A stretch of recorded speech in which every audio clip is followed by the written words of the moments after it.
안녕하세요, 여러분. 보건 수업 12번째 시간을 시작하도록 하겠습니다. 오늘 날씨가 정말 좋았거든요. 미세먼지도 하나도 없고 하늘이 아주 푸르고 좋았습니다.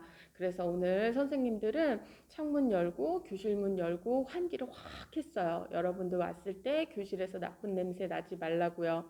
또 어제는 서울시 교육청에서 제작한 필터 교체형 면 마스크가 도착을 했어요.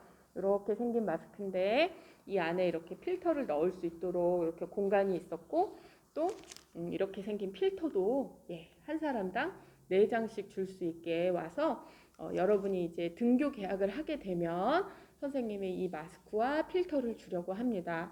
물론 필터를 4장밖에 주지 않아서 금방 쓰고 없어질 것 같긴 한데, 코로나가 금방 없어지길 한번 바라볼게요. 이렇게 선생님들은 여러분이 학교 올 날을 기다리면서 준비하고 있다는 거 잊지 마세요. 자, 그러면 오늘의 질문입니다. 임신했을 때 배 존나게 때리거나 계단에서 구르면 아가 죽는다는데 진짜인가요? 유유유. 이 질문을 한 학생도 이 질문이 너무 슬프다고 생각한 것 같아요. 끔찍하다고 생각한 것 같아요. 눈물을 3개나 붙였습니다. 배를 존나게 때리면요. 여러분, 아기가 죽기 전에 아기 엄마가 먼저 죽겠어요. 여러분, 왜 때립니까? 왜 때려요? 꽃으로도 때리지 말랬잖아요. 선생님이 학교 다닐 때는 사실 좀 잘못하면 맞는다. 선생님이 때린다. 때리면 맞아야지. 이런 문화가 좀 있었어요. 머리도 뭐 때리기도 하고 손바닥도 맞고 발바닥도 맞고. 근데 그런 거는 사실 우리나라 역사랑도 관련이 있는데, 일제시대 때 일본인 교사가 조선인 학생들을 일본 국민 만든다고 국민학교였잖아요. 그렇게 무섭게 학생들을 가르쳤거든요. 막 때리면서 교육했어요. 그리고 나서 이제 우리나라가 독립을 해서 해방이 되고 나서 얼마 안 돼서 6.25 전쟁 났고, 제대로 세팅되기 어려운 그런 혼란한 시기에 일제시대 때 배우고 당한 그대로 교육이 이어지면서 학교에서의 체벌이 여전히 심했습니다. 조선시대 훈장님들은 야단을 쳐봤자 뭐 종아리 몇 대 때리고 이런 정도였지만, 학생은 선생님한테 맞아도 된다는 인식이 최근까지도 있었어요. 이제 그래서 생긴 게 뭡니까? 학생 인권 조례, 그런 거 통과되었고, 그래서 이젠 절대로 선생님들이 여러분 때리지 않습니다. 때려서도 안 되고요. 그리고 선생님들도 회복적 생활교육이라던가 뭐 버추 프로젝트, 이런 다양한 방식으로 이제 학생들을 잘 가르치고 학생들을 지도하라고 연수도 받고 연구도 하고 그럽니다. 그런데 왜 여러분은 정작 때려서 해결합니까? 잊을만 하면 엄청 심한 학교폭력 사건 터지거든요. 저는 왜 그게 학교라는 2글자를 달고 나오는지 모르겠어요. 폭력이에요, 폭력. 그냥 폭력입니다. 여러분, 때려서 해결할 수 있는 문제는 전혀 없습니다. 여러분, 임신했으면 어떻게 해야 돼요? 아기가 생겼으면요. 낳아야죠. 낳아야 돼요. 아기를 안 낳겠다고 하면 도와줄 데는 없지만 낳겠다고 하면 도와주는 곳은 많이 있습니다.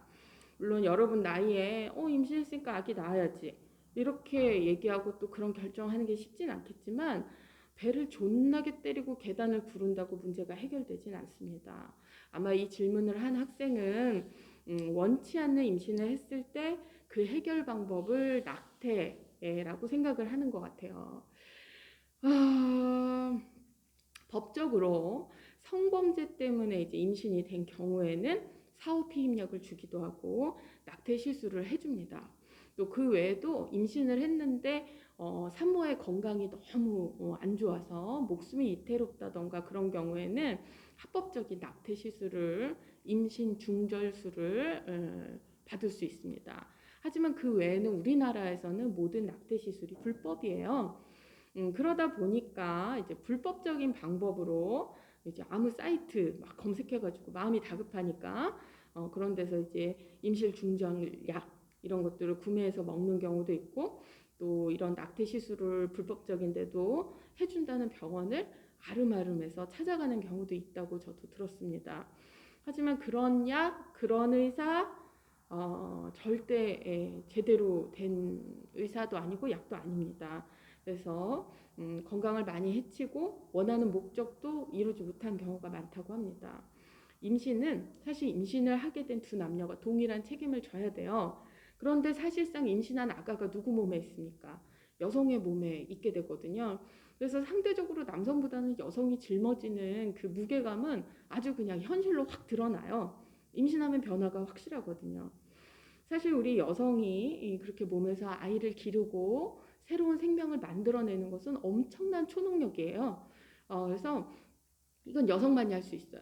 그래서 페미니즘 많이 들어보셨을 텐데 어떤 페미니스트들의 경우에는 남성들이 이렇게 여성을 많이 억압하고 내리눌러서 남녀가 불공평한 세상을 만드는 이유 중에 하나는 남성이 우리 여성들에게 있는 이 초능력을 질투하고 부러워하고 샘내서 이렇게 됐다라고 보는 시선도 있습니다. 그런데 그러니까 여성이라는 존재 자체가 인류에게는 축복이고 감사이고 신비해요. 그런데 이렇게 준비되지 않은 임신을 하게 되다 보니까 감당이 되지 않아서 배를 존나게 때려서 그 귀한 초능력을 망치려고 하는 거잖아요. 여러분 만약 준비 없이 임신이 되었잖아요. 그냥 부모님한테 말씀드리세요. 선생님 답답한 소리 좀 하지 마세요. 이렇게 얘기하시는데 그래도 부모님한테 말씀드리세요. 그게 첫 번째 해결 방법입니다. 부모님이 없으시거나 정말로 말할 수 있는 상대가 아니라면 믿을 수 있는 믿을 만한 어른을 찾으셔서 뭐 선생님도 좋습니다. 그러셔서 반드시 도움을 청하세요. 그러면 방법이 나옵니다. 여러분 배를 존나게 때리면 안 됩니다. 계단을 굴러서도 안 돼요. 갈비뼈 다 부러져요. 여러분 믿을 만한 어른에게 도움을 구하세요. 반드시 알리셔야 됩니다. 오늘은 이렇게 마치겠습니다. 다음에 만나요.